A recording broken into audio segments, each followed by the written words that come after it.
your kind of company.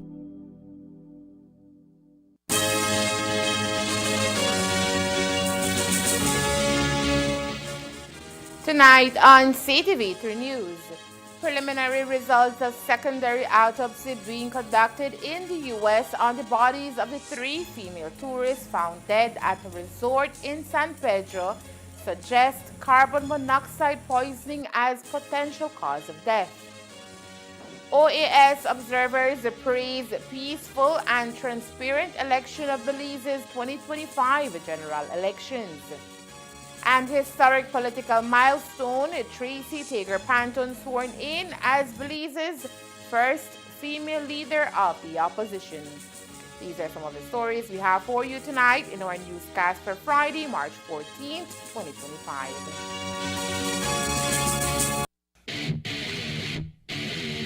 Pro FC is here. On Saturday, March 15th, it's the return of Pro FC to Sugar City. It takes place inside the Orange Walk Multipurpose Complex. The main event is between Orange Walk's very own Thomas Godfrey as he battles the hard-hitting Mexican Ismael Canek Perez. We also had 9 other exciting MMA fights. Doors open at 6:30 p.m. and the event starts at 7:30 p.m. sharp. General admission tickets are only $25 and VIP tickets are $75. Available at Shell One Stop or at the event ticket booth. Pro FC 15. Godfrey versus Paris is brought to you by Broadlight Management, Kevin Bernard for Orange Walk East, Rustic Roof, Hotel de la Fuente, Rude Boy, Best Fit Pharmacy, Zeta Water Orange Walk, the Orange Walk Town Council, and the National Sports Council of Belize. And Azel Riverol, Remax Dorado agent.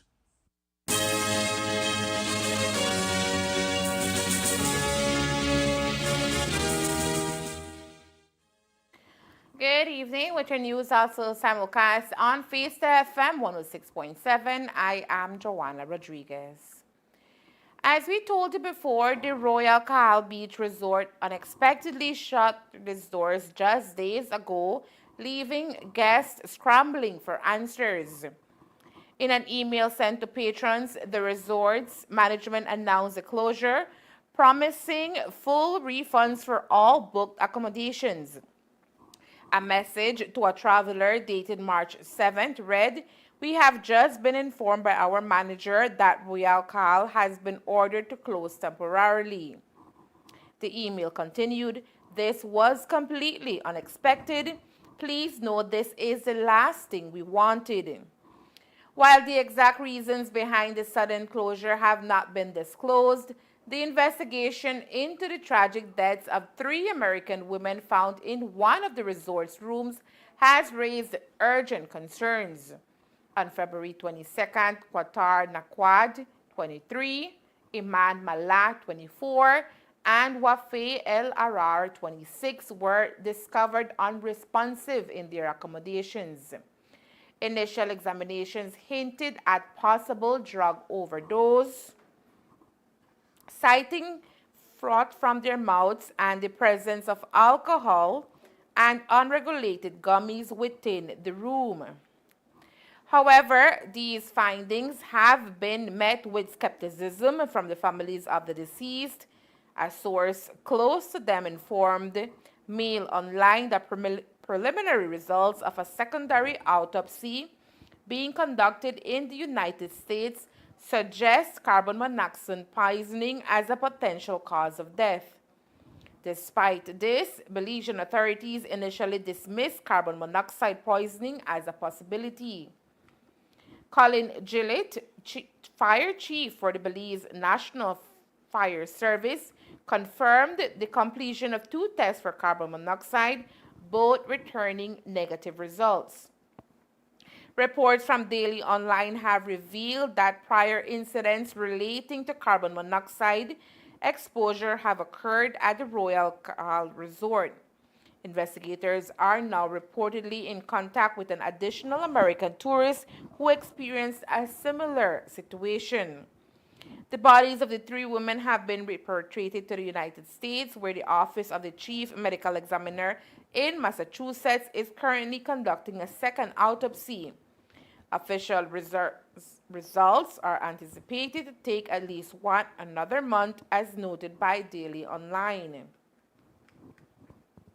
In a public statement, the families of the victims described the deaths as mysterious and suspicious and called for both Belizean and American authorities to shed light on what transpired in Belize. They asked for clarity regarding the events leading up to the tragedy. Ira Novoselsky, a city councilor from the women's hometown of Revor, has criticized Belizean officials for allegedly hindering the investigation. He allegedly that they have been slow to respond, often placing blame on the victims while referencing the found gummies and vapes. He stated, "We don't know if they had drinks or what occurred before they returned to the hotel, so everything is up in the air." Novoselsky further speculated that Belizean authorities may be attempting to protect their reputation and the image of San Pedro. Authorities in Belize have submitted human toxicology samples to the United States, and an official report is expected to be released within the next few weeks, potentially providing more clarity on this tragic case. The Organization of American States, OAS Electoral Observation Mission, has lauded the 2025 general elections in Belize for their peaceful and transparent execution, a significant affirmation of the country's democratic process.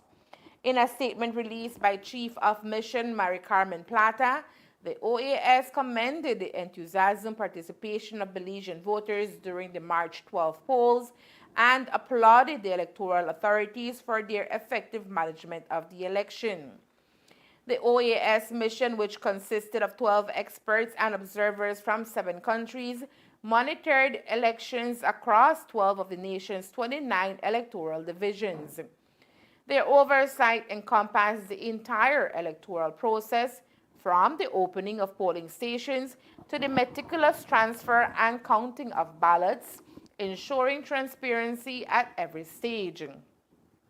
Plata highlighted the mission's engagement with key stakeholders, including electoral authorities, government officials, political parties, candidates, and civil society organizations, to gain comprehensive insight into the elections organization and overall framework. In addition to congratulating the newly elected and re-elected members of the National Assembly, the OAS mission welcomed Prime Minister John Briceño's commitment to embrace OAS recommendations. These suggestions include the urgent redrawing of electoral boundaries at the outset of his new term and the exploration of campaign finance legislation that is attuned to Belize's unique political and social landscape. People of Belize, as head of the OAS Electoral Observation Mission, I extend my heartfelt congratulations on your enthusiastic participation in the general elections held on Wednesday, March 12. We also commend the electoral authorities for the peaceful and successful conduct of the 2025 general elections. Our mission, comprised of 12 experts and observers from 7 different countries, was present in 12 of the 29 electoral divisions holding elections on Election Day. We diligently followed the process from the opening of the polling stations through the secure transfer of ballot boxes to the counting stations, the meticulous tabulation of ballots, and the transparent transmission of results. Through our work, we engaged in constructive dialogues with electoral authorities, government officials, political parties and candidates, and civil society actors. This allowed us to gather diverse perspectives on the organization of the elections and the overall electoral framework. We take this opportunity to congratulate all elected and re-elected members of the National Assembly of Belize. Furthermore, we welcome Prime Minister Briceño's commitment to implementing the recommendations of the mission, particularly addressing the redrawing of electoral boundaries early in his new term. We also appreciate his openness to exploring options for campaign finance legislation that are relevant and implementable within the Belizean political and social context. Based on our observations, we present today a series of findings and recommendations. We sincerely hope that these will contribute to strengthening future electoral processes and ultimately democracy in this nation. The OAS mission expressed its gratitude to the government of Belize, particularly acknowledging the Office of the Prime Minister, the Ministry of Foreign Affairs, and the Elections and Boundaries Commission for their cooperation and support. Special recognition was also extended to international donors, including Canada, Brazil, the Dominican Republic, Italy, Korea, the Netherlands, and Panama, whose financial contributions made the observation mission possible. Concluding her remarks, Plata praised the Belizean populace for their unwavering commitment to democracy, emphasizing their civic responsibility, patient demeanor, and peaceful engagement throughout the electoral process. The OAS mission hopes that its observations and recommendations will serve as a catalyst for strengthening future electoral processes and upholding the foundational principles of democracy within Belize. Following an electrifying and decisive general election earlier this week, Belize has etched another remarkable chapter into its political history as Tracy Panton has officially sworn in today as the country's 12th and first female leader of the opposition. The historic ceremony took place at the revered Belize House in Belmopan, where Panton was surrounded by an array of notable figures from the United Democratic Party, UDP, including the newly elected Lee Mark Chang, Godwin Haylock, and Martin Guerra, who achieved the victory in the Kaya West Division under the leadership of Shine Barrow. The occasion was not just a stepping stone for Panton, but a resounding affirmation of women's ascendancy in Belizean politics as she becomes the first woman to assume the role of opposition leader following a litany of male predecessors that spans notable figures such as Ted Aranda, Kurt Thompson, Dean Barrow, and the recently departed Shine Barrow.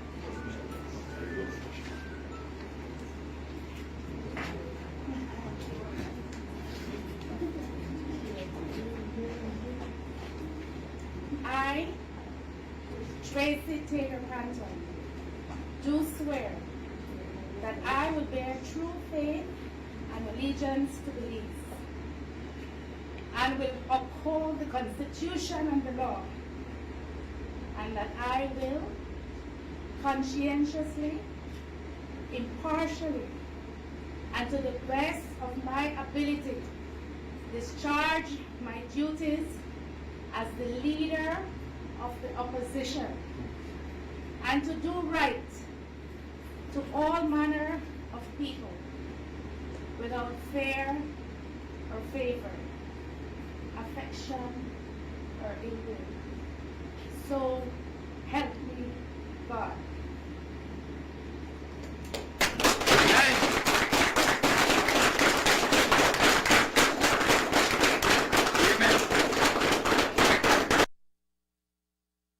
The journey leading to this monumental achievement for Panton was fraught with internal party struggles within the UDP, underscored by a turbulent rivalry with former opposition leader Shine Barrow. This internal discord reached a fever pitch on election day, marking a pivotal turning point when Barrow lost his seat in the Mesopotamia area to the up-and-coming Chang. Meanwhile, Panton earned her third consecutive term in the Albert constituency, emerging not merely as a contender, but a clear choice to lead the opposition. Historic day for me and for my family, but for all women and girls in this country who aspire to leadership. I am entirely grateful to all those who have supported me, particularly the good people of the Albert constituency. I could not be here without them voting for me and supporting me for over the last 10 years. So. Did you ever envision this moment when you first started joining politics? Not at all, not at all. In fact, I never envisioned being in politics in my younger years.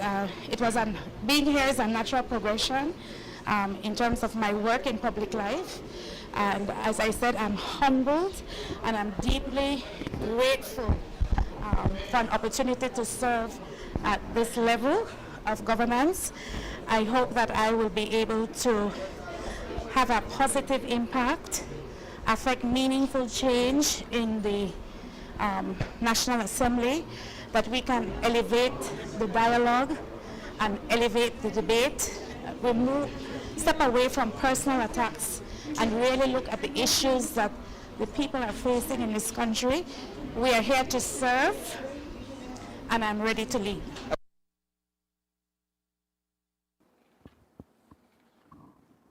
In her inaugural address, Panton expressed her commitment to guiding the UDP towards rejuvenation and unity. The UDP has to rebuild. It is going to, we have to reconcile, we have to heal, and we have to do that in short order. We are getting ready now to be the next government in 2030. But we have to meet as a wider UDP family. I have been speaking to my colleagues individually, but it's time for us to come together as a UDP family, do a proper post-mortem of what has happened so that we can be guided as to what our next step should be. However, the path ahead may not be devoid of challenges.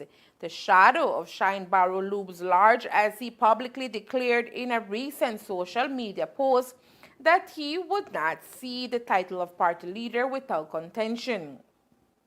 Barrow's remarks suggested a reluctance to support Panton, implying a leadership structure that conveniently omits her name from a list of eligible candidates for the UDP leadership, sowing seeds of potential discord in the party's future.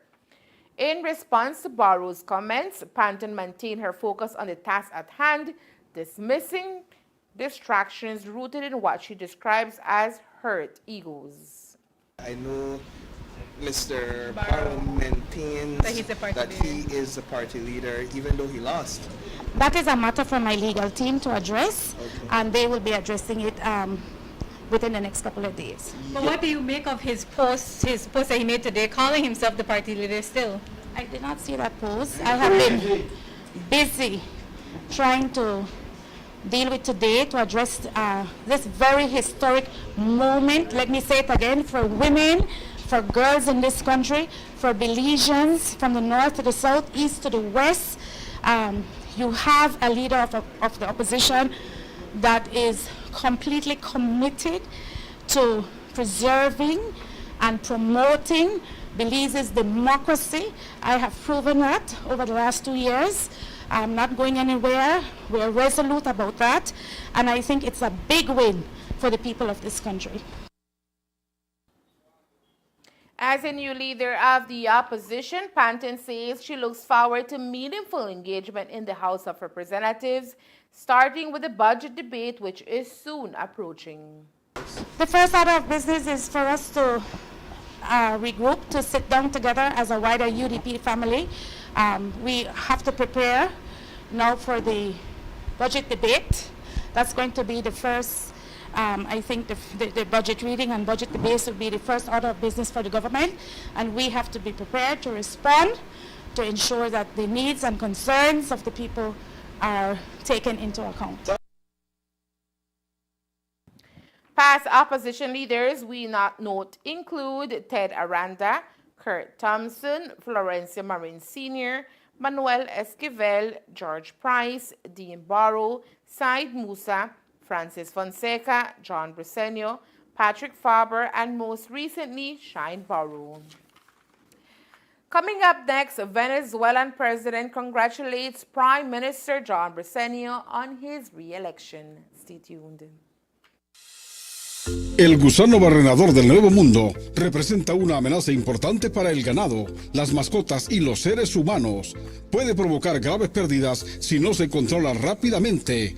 Actualmente no está presente en Belice. Es por eso que la detección temprana es crucial para evitar su propagación. Ayudemos a mantenerlo fuera. No traiga animales de otros países ilegalmente. Si nota gusaneras en heridas inusuales, infórmelo de inmediato. Llame a Baja al 824-4872 o envíe un mensaje de texto al 670-7003. Juntos podemos trabajar para mantener a nuestro país libre del gusano barrenador del Nuevo Mundo y salvar animales. Este mensaje es presentado por Baja, OIRSA, IICA, USDA y el Ministerio de Agricultura, Seguridad Alimentaria y Empresas. On March 12th, Belizeans across the country took to the polls to exercise their democratic right to vote.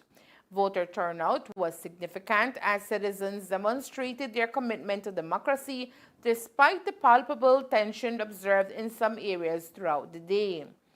To ensure a smooth electoral process, the Commissioner of Police, Chester Williams, traveled extensively across the country to oversee the situation firsthand.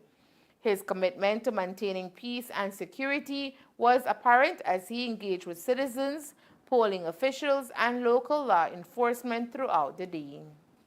From what I've seen and from my discussion with the police officers working the election as well as the election officials, I can say that everything has been going well so far. We have not had any incident across the country where election is concerned. What was the operation like? I know that you prepared beforehand for such a nation-wide event. What was that like today? Well, we do understand the dynamics of today, the importance that today brings to not just the Belizean people, but to the country in a whole. We see many countries across the world struggle with democracy. And so when we can have a system like we do, where people can come out and exercise their vote peacefully, it shows that we are a very strong democratic nation, and that is important to us. And so we had to prepare long ahead of time, making sure we have adequate number of police officers to be deployed at every polling station across the country, as well as in key strategic areas where we believe that criminals may want to go and perpetrate criminal acts, knowing that the police will be occupied with election duties. And so it was not easy to find the manpower to be able to police today. And so we had to use even the recruits who are in training as a part of our deployment, allowing us to stretch our numbers even much more. So we had them working in the Belize district, we have them in the Cayo district, and even some in the Stanton district. Of note is that Venezuelan President Nicolas Maduro has extended his congratulations to Belize's Prime Minister John Briceño on his recent re-election. In his message, Maduro praised Belize's electoral process as a reflection of a civic trust and democratic values, reaffirming the nation's dedication to sovereignty and self-determination. The Venezuelan leader highlighted the importance of unity among nations in the Americas and the Caribbean, advocating for strengthened collaboration between Belize and Venezuela. His statement signals a continued commitment to fostering diplomatic relations and regional cooperation. With Briceño beginning another term in office, the direction of Belize-Venezuela relations remains a key area of interest, particularly in economic development and diplomatic engagement. The People's United Party received a resounding mandate on March 12th, securing 26 out of the 31 seats across the country. Following their impressive showing on Wednesday, Party leader Honorable John Briceño was sworn in on Thursday for his second term as Belize's Prime Minister. Under their Plan Belize 2.0 manifesto, the People's United Party now begins its second term in power. Prime Minister Briceño is expected to announce ministerial portfolios over the weekend, with the new government expected to be sworn in on Monday. As the country awaits that next big step, today we continue our analysis of Wednesday's election process. Today we look a little deeper into the results in the Orange Walk North and East constituencies, where the PUP were victorious with very comfortable margins. In the Orange Walk North Division, the incumbent Ramon Montes Cervantes was able to secure close to 65% of the total votes in that area.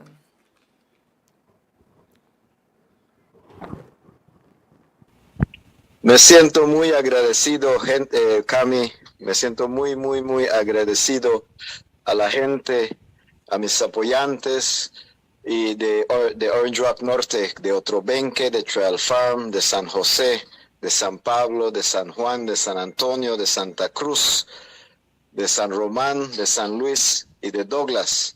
Me siento muy agradecidos a todos ustedes que hicieron esta gran victoria contundente posible para mí, para su servidor y para el Partido Unido del Pueblo. Muy, muy agradecido y también alegre, Cami, que el trabajo, el esfuerzo que hemos puesto como gobierno, juntos con el pueblo y con todas mis comitivas, mis campanistas, todos los que participaron en las elecciones y en la campaña, a mi familia y más que nada a nuestro Creador, a Dios Todopoderoso, por darnos esta gran victoria para que yo siga sirviendo a la gente, la bella gente de Orange Rock Norte.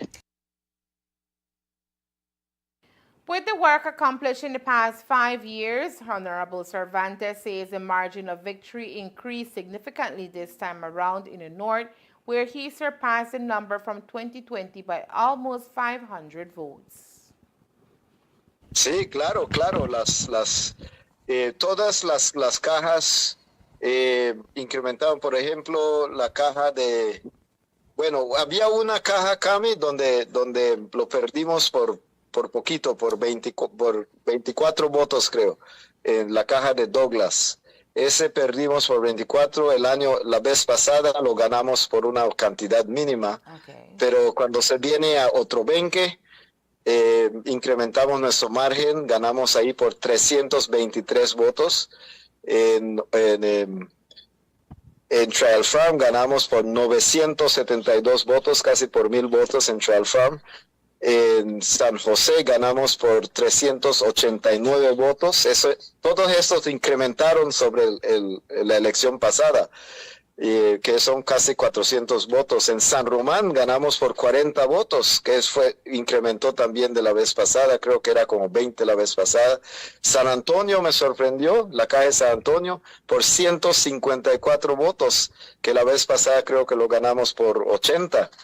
Entonces, todas las cajas, en todas las cinco cajas ganamos contundentemente, que más que cubrió la pérdida mínima que tuvimos en Douglas, ¿no? Entonces, por eso me siento muy, muy, muy agradecido a todo el pueblo norteño, a todo el pueblo, y yo sé que el pueblo está en paso con las metas de nuestro gobierno bajo el liderazgo del primer ministro, ahora es Right Honorable Prime Minister, el honorable John Briceño. East, Kevin Bernard was able to pull off an impressive victory over 2 advisories from the opposition. This victory, according to Bernard, is owed to his machinery and voters. From the very get-go, I had said that our machinery, the work we put in, we saw the support coming from the people, and so I knew from the very get-go, even if, like I said in my interview, even if it was one candidate, even if it was Mr. Aragon that had run, the people of Orange Walk East had already made up their mind that they will support my candidacy because we have done the work. We have been there for the people of Orange Walk East, and we have delivered for the people of Orange Walk East on the commitments that we laid out in our local manifesto. And so, really and truly, doesn't matter who they had placed. And even though we had 2 candidates running against us, it further eroded the numbers, because if you notice, while we had a 0.28% voter turnout, majority of that, 86% of those people that turned out voted for me. And so we really enjoyed a huge margin of support, and we knew that was going to happen. And so our focus and my focus was never on my opponents, but to ensure that I campaign on the work we have done, to campaign on our plans, and to ensure that we could convince the Belizean people in Orange Walk East that was the right choice to do, and so that we could continue to work, to continue to build this country, and continue to develop Orange Walk East. In the East, the margins also saw marked improvements from the last general elections when the PUP was able to garner 54% of the total votes. This year, Bernard was able to secure a whopping 84% of the overall votes in that constituency. Well, actually, we increased our margin of voters in every polling area. And I must tell you that Little Tower Hill came out in huge support. I mean, when you look at our individual pledged voters in St. Pine Ridge, we had 89.2% of our pledged voters coming out. Santa Marta, 88.8%. In Tower Hill, we had a high 78.9% of our pledged voters coming out. In Palmar, again, more than what we had set out. What our target was to get and garner 500 votes out of the voting population. We ended up with far more than that. And that was setting the target even higher than the previous election. And then, of course, in Orange Walk Town, we did same. We set out a number. We said we need to get at least 2,800, 3,000, I think it was 3,300 votes we wanted to ensure that we could have gotten. And we ended up with 3,993 votes in total. And so we really happy in terms of the overall results. And the people have spoken, as I said, the numbers shows that the people wanted to continue to support the People's United Party in Orange Walk East. And I'm thankful, I'm humbled by their support, and I want to thank them from the bottom of my heart. Right. Echoing the words of Prime Minister John Bresenio, both elected leaders say they reaffirmed their commitment to serving the people of their constituency for the next 5 years under Plan Belize 2.0. Yes, indeed. We have to make sure that we can we remain focused. I agree with the Prime Minister. We have to ensure that we work on the expectation of the Belizean people. And as an area representative myself, I have always said that once we do the work for the people will always be there for us. And so the Prime Minister is right by saying we need to keep our feet on the ground. We need to ensure that the decisions we make is for the benefit of the Belizean people, for the people we represent, and to make the right decisions. And so it's a call by the Prime Minister to ensure that we are keeping on track and that we are on the right track, and that when it comes to governance and the delivery of service to the Belizean people, that we are doing it on the right way, and we continue to do it to ensure that the people could continue to support us whenever that time comes again. Nosotros entramos en un periodo muy distinto y diferente. Cuando entramos nosotros teníamos dos cosas que estaban pesando fuertemente sobre el país. Uno es el COVID, la pandemia. Y dos,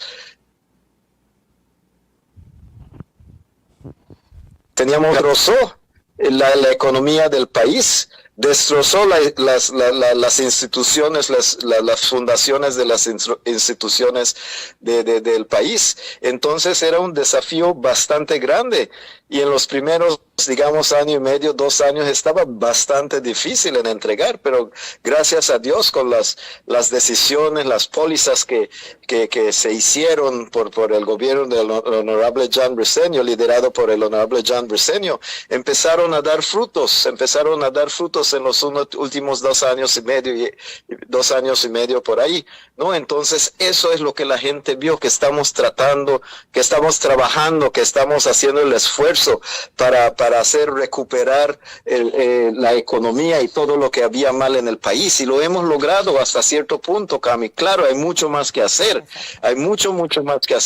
pero siempre hemos logrado bastante en tan poco tiempo. Yo creo que la gente eso es lo que vio, lo que comprendió, comparado al abandono que el UDP nos hizo en esos 13 años. Han visto crecimiento en infraestructura, en términos de educación, en términos de salud, en términos de viviendas, en todo eso ha habido pasos grandes, avances muy grandes bajo el gobierno del Partido Unido del Pueblo y el honorable John Briceño. Y la gente lo comprendió y lo vio, lo está viendo, es algo palpable que pueden ver y sentir, que sabes qué dice la gente. De veras, ustedes han estado trabajando, ¿no? No todo es perfecto, pero han estado luchando. Yo sé que en 5 años más vamos a ver más progreso y más desarrollo. Y es eso lo que vamos hacia la prosperidad para todos los ciudadanos beliceños de este gran país. As we told you at the top of the newscast, Tracy Panton was sworn in today as the first female leader of the opposition. Now, while the opposition leader celebrates her historic ascension as the first female to hold that post, she is also left to contend with the loss of her most senior colleague within the party in the form of Patrick Faber, who lost his seat in Colette. Despite his unsuccessful bid in the general elections, Panton says Faber will hold a decisive role within the party. A bit about how you process as a leader the loss in Colette, a man that had served that constituency for 22 years, basically overtaken or overthrown by a younger candidate in the People's United, or a new candidate in the People's United Party. But more so, how do you process that, and how does the party process that? I think if you were vigilant on the ground on election day as members of the media, you know that huge, insane amounts of monies were spent in, not only in Colette, but in other constituencies. It is a blow to our democracy that we have gotten to the place where money is going to determine the future of this country. Patrick Faber, as you know, is a colleague of mine. He is a formidable politician. I enjoy his support, and he will have a very prominent role to play in the UDP as we move forward.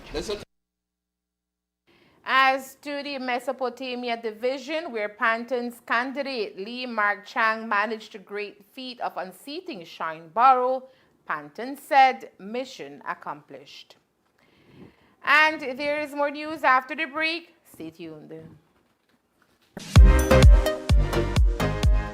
Escape to paradise. Centaur is giving you the chance to win an unforgettable getaway at the breathtaking Orchid Bay Resort. Picture this: a stunning beach and a relaxing poolside retreat. One lucky winner will enjoy an overnight stay for 2, plus a delicious breakfast, all courtesy of Orchid Bay Resort. How to enter? Sign up for any Centaur service or stay up to date with your payments for a chance to win. Live raffle draw on April 16th on Despierta Belize show. Enter now to win with Centaur.